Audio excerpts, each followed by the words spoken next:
Okay.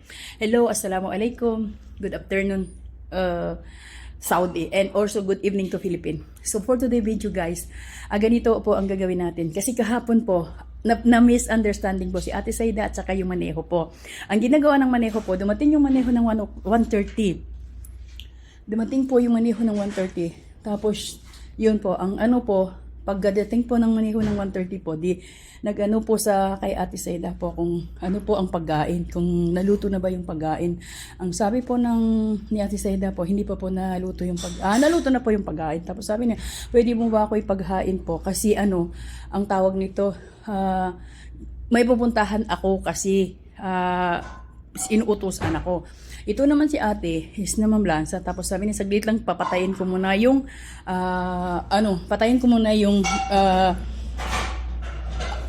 plansa doon sa loob. Bago ko patayin ko muna yung plansa doon sa loob. Tapos ay paghain kita. So yun, tamang-tama pagdating ni ate dito sa kusina, may tumatawag sa kanya. Tapos ito naman si Maneho dito lang sa sala. Tamang naanuan niya si Ate Saida na kunyari po, naanuan niya si Ate Saida na sabi niya, ba't hindi mo pa ako pinagsayin nung nagpa yung pag-cellphone? Alam mo naman ako yung nagmamadali. Si Ate Saida, sabi niya, hindi ako nagsa-cellphone. Ito na ipaghain na kita. Ang problema sabi niya, sinabi ko lang po sa pamangkin, sa anak ko po, na wag na muna tumawag kasi busy pa po ako. Yun lang po. So, ang nangyari kay gusto kasi ni Maneho na pagalitan ko si ate. Siyempre sabi ko, hindi ko muna pagalitan. Bago ko ipakinggan ko muna yung side ni ate.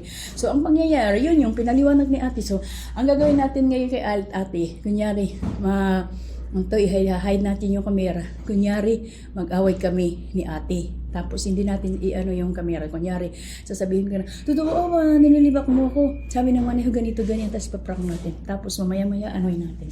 So, let's go. Wag kang gano, guys. Hi, ate! Hi. Kumusta ka na? Okay rin. Ate, meron akong itatanong sa iyo. Ano yun?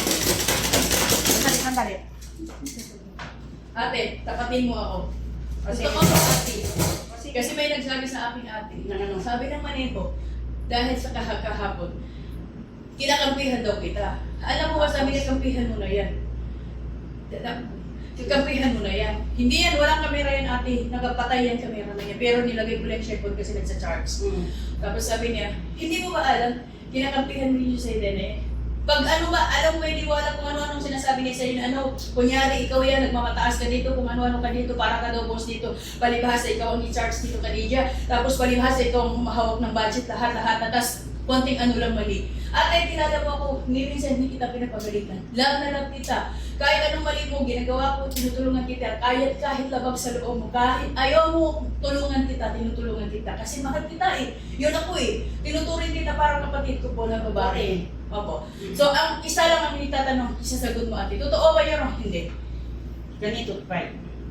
Linibak kita. Yun ang sinasabi ko. Kung hindi si Bay, hindi ako naka-cellphone. Yun lang. Oo. Tapos Kung iba, wala. Tapos narinig ko na yung side mo kahapon. Yun, sinabi ko sa kanya, sabi ko narinig ko na yung side niya, oo. Kaya nga, hindi naman daw nagsa-cellphone kasi pinapatay daw yung cellphone. So yun, gusto niya. So wag kang magalit ate kasi tinatanong lang kita kung ano katarada. Hindi naman ako magalit eh. Kasi ang pagkakaalam ko sa iyo, super bait mo, malapit ka sa Diyos, kasi lagi baski natutulog ka nga, nagsasabi ka ng la ilaha illallah Muhammad, tapos yun ang tulog. Ako, ate, tingnan mo ako. Tingnan ko ano ang request mo sa akin, yun yung ginagawa ko po. Which is, kahit labag sa loob mo, tutulungan kita dito, tinutulungan kita. Kasi yun ako, mahal kita eh. Pero ang ayaw ko lang gagawin mo sa akin, ililibak mo ako pag nakatalikod ako. Totoo yun. Nasasabi ko kung hindi si Bay. Kung hindi si Bay, hindi na ako maka-cellphone eh. Yun na lang talaga. Kung iba, wala. Kumaniwala ka Ibig sabihin, nagsinungaling yung Maneho? Siya, siguro. Talaga yung kahit maandun ako ng Quran, wala.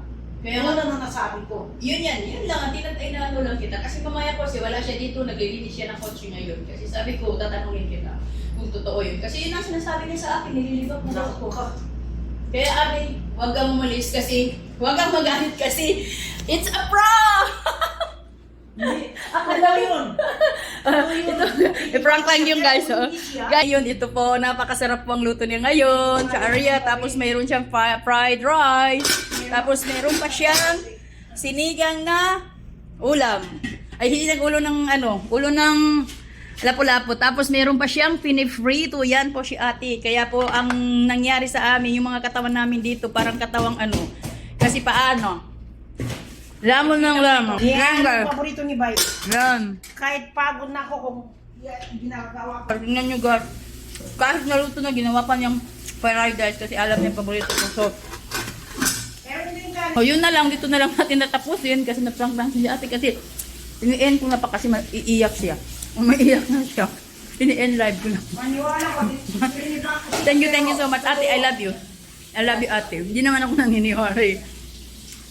So, doon na lang natin natatapusin. So, thank you so much. Bye!